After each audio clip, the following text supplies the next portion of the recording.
just like with dilators, there's multiple companies out there. The same thing goes with pelvic wands. My company, Intimate Rose, also makes pelvic wands. And I do actually want to say that I am an affiliate. So there is a code that you can use, and I'll drop that in the comments. There is a code. So myPFM would get a small like credit towards Amazon if you purchased an Intimate Rose product with our code. But regardless, it's a great company. It was a great company before I was an affiliate. So here is one type of wand. This is actually a vibrating wand. They have wands that can heat up, but also that you can that cool down. Sometimes if you're stretching, we can retain a lot of heat in our vulvar area. And so putting something nice and cold in there can feel really good. Okay, so here's the wand. Now remember when we were looking at the hip, and we have, hold on.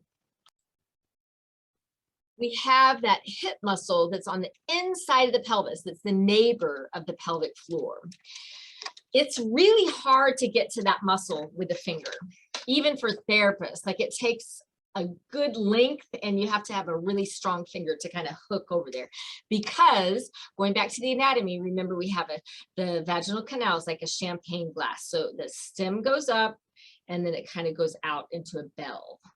And so it's going to be virtually impossible for you to self-stretch that bell on your own, which is where the wand comes in. And we have two different sizes and two different ends. I generally have people start with this side. And I would also say I would not advise this alone. I think you need a pelvic floor physical therapy assessment to do this. But again, I'm introducing it to you as an option of what is out there. So with this skeleton, of course, it's not anatomically, how do we even show this? So we're inserting that wand, and then we're turning that wand to get the inside of the pelvis there.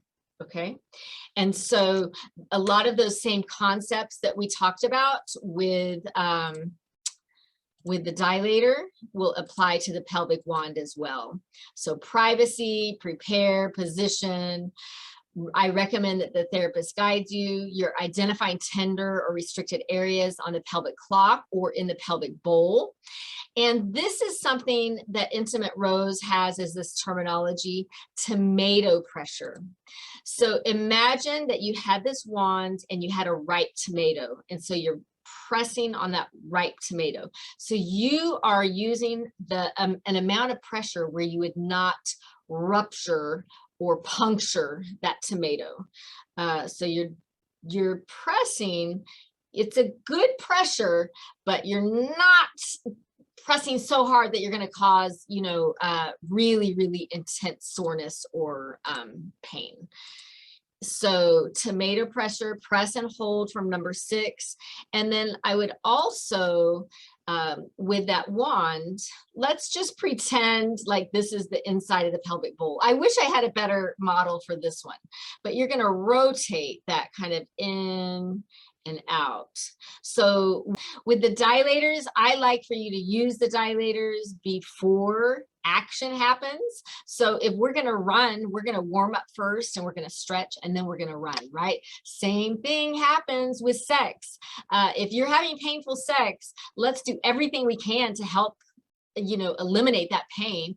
Warm up and stretching beforehand is a great idea if you're able to do that. And so the wand is one other tool that you can use to help stretch and warm up before sex. So in terms of timing, again, it really does vary person to person and based on goals and everything else you have going on, but 5 to 10 minutes, 3 to 5 times a week. So that's the wand. And just know that it's a tool out here that can be very, very valuable. Some of them are heavy, some of them are very light.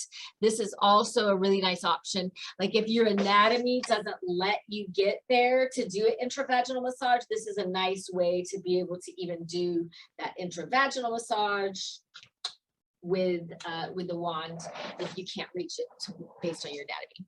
All right, let's move on to the next.